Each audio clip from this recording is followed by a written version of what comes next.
Para sa lahat ng mga pangarap natin sa buhay, Hiraya Manowari. Tulad ng pagguhit, may mga pangarap na kailangang baguhin sapagkat hindi lahat ng guhit ay nasusunod. Minsan, kailangang palitan. Tulad ng pagkuha ng litrato, may mga pangarap na hindi pa natin tanaw. Ngunit sa tamang panahon, unti-unti itong lilinaw. Tulad ng musika, may mga pangarap na ngayon tinutugtog. Dapat damhin, ipagdiwang, at ipagpasalamat. Ngunit anumang klaseng pangarap, naudlot man, nabago o natupad, huwag kang humintong mangarap. At mangarap pa.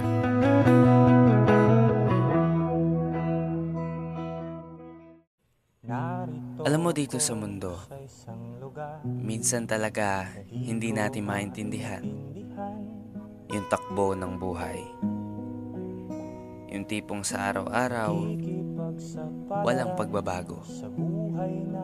Na minsan disappointed ka. Bakit ganyan yung buhay na tinatahak mo? Pero mas pinipili mong ituwid pa rin yung nararapat.